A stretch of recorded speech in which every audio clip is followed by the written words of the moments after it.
السلام عليكم حبايبي، عاملين ايه؟ النهارده هنعمل ايس كريم جميل جميل في حر الصيف ده. فعلا حاجه طعم وشكل وريحه خيال. خليكم معايا وهنبدا بالمقادير، بس قبل ما نبدا ما ننساش نحط لايك وشير وسبسكرايب ونفعل الجرس عشان يوصلنا كل جديد. المقادير كلها طبيعيه وموجوده عندنا في البيت. معايا هنا فراوله مقطعاها ومكيساها وكنت حاطاها في الفريزر. معايا هنا قشطه، ومعايا هنا كركديه غلياه ومسقعاه ومصفياه، وسكر ولبن بودر. خليكم معايا، انا جبت هنا الكبه افضي فيها الفراوله اللي مقطعاها، كنت مخزناها في الفريزر و... واجيبها وافضيها معايا. وهنا هجيب السكر، المقدار اللي انا هعمله. يعني انا جايبه تقريبا كده نص كيلو فراوله، هاحط عليه كوباية سكر، هاضربها مع بعض في الكبة، بس هاضيف عليه كوباية الكركديه الساقع اللي أنا مسقعاه عشان يدّيني اللون الأحمر الجميل. أنا ما حطيتهاش كلها، أنا حطيت حبة صغيرة جدًا على حسب قوام الآيس كريم اللي أنا محتاجاه.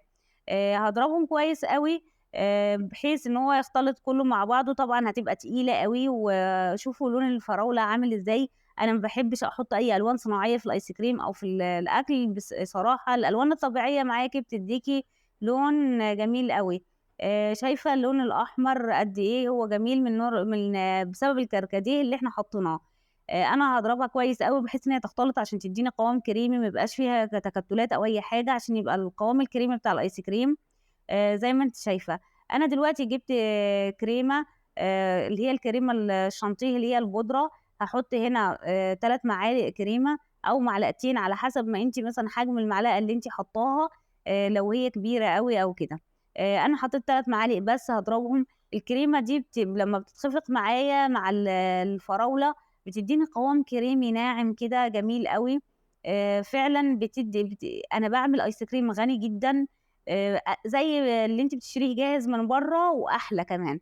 طعمه حكاية وحاجة طبيعية أنتِ عاملاها في البيت، بيعمل كمية ما شاء الله لا قوة إلا بالله.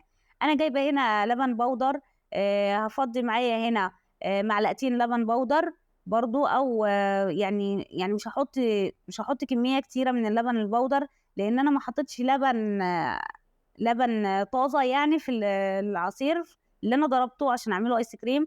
فهاحط اللبن البودر عشان يبقى غني برضه الكالسيوم الفيتامينات. زي ما أنتِ شايفة أنا هاحط معلقتين بس لبن بودر. المعلقة ما كانتش مليانة أوي فباضبّطها التانية. ما شاء الله طريقة سهلة جدًا، ما بياخدش أي وقت ولا أي مجهود. كل الموضوع إنِّك أنتِ بتحطي مكوِّن وتضربي، بتحطي المكوِّن التاني وتضربي. ما بياخدش وقت خالص، هو بياخد الوقت بس في التفريز. لمّا تيجي تفرّزيه بنحطه في الفريزر بياخد وقت، يعني ممكن على الأقل 6 ساعات عشان خاطر يطلع معاكِ القوام اللي أنتِ محتاجاه. زي ما أنتِ شايفة ما أثّرش خالص الحاجات اللي إحنا حطيناها، لا الكريمة ولا اللبن على اللون الآيس كريم. هنا أنا جايبة قشطة. لو أنتِ عندِك قشطة جاهزة أنتِ بتعمليها من وش اللبن تحطيها بتبقى جميلة أوي. ما عندكيش بتشتري قشطة برضه من برّه. أنا هاحط هنا معلقة برضه مليانة أوي كده حلوة، وخلاص ما باحطش تاني. كده ما شاء الله بقى تحسّي إن هو فعلًا غني بطريقة فظيعة. أنا هاحط معلقة عسل نحل واحدة بس عشان خاطر لون لون الآيس كريم يبقى فيه اللمعة اللي هي بتبقى موجودة في الآيس كريم، وبيدّيه قوام كده وطعم جميل جدًا. كده يعتبر أنا معايا الآيس كريم الفراولة جاهز. مش متلّج خالص، ما بيبقاش فيه التلج زي مثلًا الآيس كريم اللي هو بيبقى متلّج ده عبارة عن مثلًا عصير بس وبتتلّجيه. لأ، بيدّيكِ القوام الكريمي بتاع الآيس كريم الجميل جدًا. باضرب كده كويس أوي عشان خاطر كل المقادير تختلط في بعضها. كده معايا الآيس كريم جاهز، هنفضّيه مع بعض في العلبة، وهنحتفظ بيه بقى في الفريزر مثلًا 6 ساعات. شايفة قوام الآيس كريم عامل إزاي، الكريمة مع العسل فعلًا مع القشطة. أنا دلوقتي دي المعلقة اللي أنا كنت حاطة بيها القشطة، هانزّل بيها الآيس كريم كده وأقلّبه في بعض. هاورّيكِ شكل القوام وأنا بافضّيه.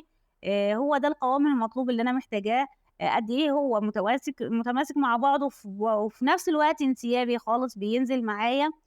ما فيهوش نسبة أي مَيّة. المَيّة اللي أنا حطيتها مع الكريمة هتدّيه القوام، مش هيبقى فيه أي حاجة يعني متلّجة أو كده. زي ما أنتِ شايفة أنا فضّيته أهوّة، ملا العلبة معايا. هاحطها في الفريزر 6 ساعات وارجع لِك تاني أورّيكِ الآيس كريم عامل إزاي وشكله عامل إزاي، وفعلًا قد إيه هو جميل. أنا باغطّيها كويس وحطيتها في الفريزر ورجعت لِك. ده بقى بعديها ب6 ساعات. بسم الله ما شاء الله على الآيس كريم.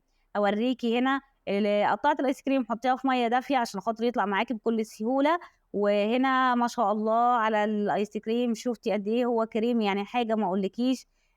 حطيه في زي ما أنتِ عايزة، في كاسات، في أطباق، في بولة، في أي حاجة المتوفر معاكِ زي ما أنتِ تحبي. لو عندِك كوبايات الآيس كريم اللي أنتِ جاهزة مشترياها ممكن تحطي فيها، حاجة جميلة جدًا وعمل كمية كبيرة أوي. بتحسي إنِّك أنتِ بتستمتعي كده وأنتِ بتاكليه. أتمنى إن الآيس كريم ده يعجبكم، وأتمنى إن أنتم تنفذوه وتقولوا لي رأيكم في إيه فيه يعني في الكومنتات. شايفة ما شاء الله يعني كل ما تقطّعي منه بيتقطّع معاكِ بكل سهولة. مش محتاج هنزيّنه بس بحاجة بسيطة. أي شوكولاتة سايحة، صوص شوكولاتة أو أي حاجة عندِك ممكن تزيّنيه بيها. هو كده جميل أوي مش محتاج أي حاجة. يعني فعلًا قد إيه القوام كريمي وجميل أوي. بتاكليه مش برضه مش بيسيح معاكِ بسرعة، ولو ساح ما بيعملش مَيّة، بيدّي القوام الكريمي برضه فعلًا، فعلًا طعم الآيس كريم بتاع برّه. أنا حبيت إن أنا أفرّغ معاكم طبق تاني وأورّي لِك هو عامل إزاي.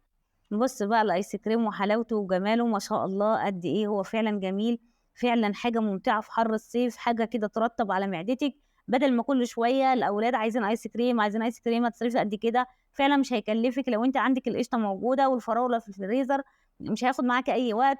أنا هاعمل بعد كده الآيس كريم بالمانجا، وهنعمل آيس كريم بالكريمة، وآيس كريم بالشوكولاتة، وبأطعم كتير، بس حاجة إن شاء الله. أتمنى إن الفيديو يعجبكم والوصفة تعجبكم. ما تنسوش تحطوا لايك وشير وسبسكرايب ونفعل الجرس عشان يوصلنا كل جديد.